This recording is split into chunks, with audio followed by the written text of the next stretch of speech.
I love it. Sweet.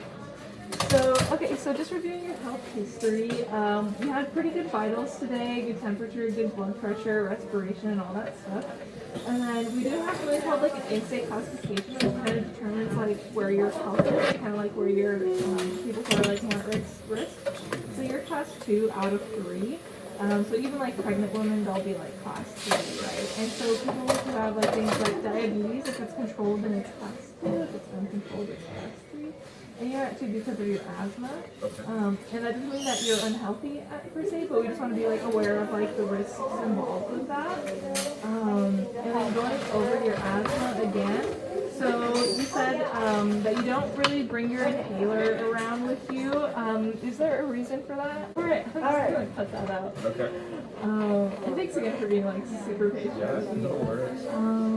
Okay, great. So yeah, so kind of back to like the whole asthma thing. So when you do carry around your inhaler, how is that for you? Like how do I carry it around? Yeah. In my backpack typically. Okay. And so I'll just like have that. So if I'm like going to the basketball or like going over something else or something, I'll take it and have it in my backpack. So will you carry it with you like just like on your day to day, or only if you're like doing like activities? Only if I like activities where I feel like. Definitely. And like tell me more about your triggers. You also said that it's a little bit weather induced. Yeah, so if it gets like real cold, kind of out of Oh, nowhere. okay, yeah, with breathing that can be Yeah, difficult. quick changes in weather and stuff. But it's no, I don't get like asthma attacks or anything. Okay, great. Yeah. So tell me a little bit more about like when that onset does happen. Like, how does it feel for you? Just like have to take slower breaths, otherwise it's Okay. like really uncomfortable to breathe. And then when that does happen, do you need to use your inhaler, or can you like kind of regulate it? I could typically regulate it or just nice. deal with it. Nice. Yeah. And then you also said that it was allergy induced. What kind of allergies are you talking about? Because I know you mentioned you had like the penicillin allergy. Yeah, which I don't know if I actually do or not. Oh, it's like a sensitivity to I've been, it. yeah, I've been told to say since I was like 4. Okay. Otherwise, sometimes like animal like dander Okay. can like make it hard to breathe. Right. Sometimes like pollen. Okay. Just like those little molecules. Yeah. Hey, did you want to do an exam?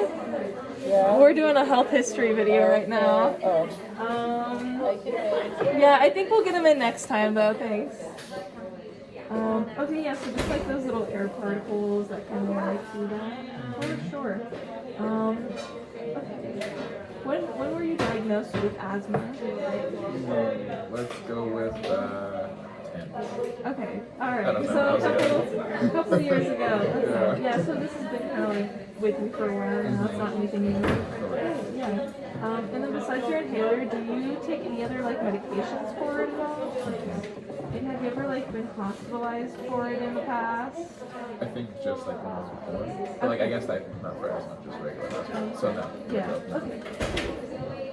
Alright. Tell me a little bit more about like your smoking. When did you start to pick that up? Probably college. So like 4 years ago. Okay. 5 years ago. And have you been smoking like 3 to 4 times a week since then? No, it was like very infrequent, and Okay. then now it can go Yeah. from like once or like like 1 day a week and every day, Yeah, everywhere for all sure. over. Have you ever smoked like nicotine products before, or is it just like cannabis that you use? Just cannabis. I'd done like a big month. Okay. Not your vibe. Not my Okay. Alright, nice. Yeah, and you said that was like for recreational use and like kind of like relaxing muscles. Do you use like any sort of like topical ointment as well? And let's see. And then you also said that you also drink alcohol socially. What kind of alcohol are you drinking? Is it like hard alcohol, or is it more like beers and Not like sodas? beers, typically like a cocktail. Okay, mixed drink. Okay. So like harder. Okay. Alcohol. And then when you do drink, is it like how much would you say? Like how many drinks would you have in one I'd say sitting? like 1 to 3. Okay. Typically. Okay. Yeah. That's not too shabby. Yeah, that's pretty regular from what we see. And then just, yeah, everything considering like your smoking, you just want to be careful with your asthma. I'm sure you already know that. And then as far as like smoking and alcohol goes, especially with like the sugar intake, you know, it just all contributes to like the whole oral environment and like cavities and all that kind of stuff. So one thing I recommend is just like being aware of that. One thing that you can do is again like I forgot what Mara said. It was so good. Is like sip before you rip. Right. So like that's also something that you can like apply to kind of with like drinking as well. Is like having little bits of water like throughout as you drink, just to kind of like wash some of that acidity away. Yeah. Water chasers. Yeah, water chasers. There you go.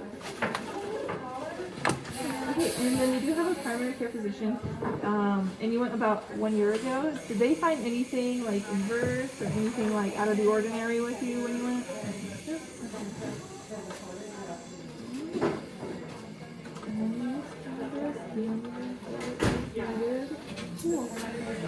I'm like at 8 minutes. Okay, yeah, and so just like reviewing the drugs that you are taking right now, if you ever like need to come in for like a cavity or anything like that, just be careful that you don't like smoke or like use any like weed products beforehand, because then like the LA, the stuff that we use to get you numb, it won't work. So that'll be kind of like a waste of an appointment, right? So interesting. Yeah, so people that are like super nervous, they'll like smoke right beforehand, and then you just can't get them numb because it just like blocks those receptors. So yeah, but if you do get like nervous around that, we do have nitrous. That is an option. But if you do use nitrous, we just want to be really careful about it with your asthma going forward. So just let us know, and we'll like try to see what we can do for you to like accommodate you and your needs. Sure. Yeah, that's just like a fun little thing. Is like if you're coming for cavities, don't smoke beforehand. And then again, like with your asthma, you've had it for over a decade, so I think you probably have all that covered. Do you have like any questions about any of this? I don't. This has been extremely good Cool. information. Yeah. And then Mara's got all your stuff in that little blue bag. Sweet. I'll go ahead and get you out of here, but real quick, I'm just Are you all done with the video? Yeah.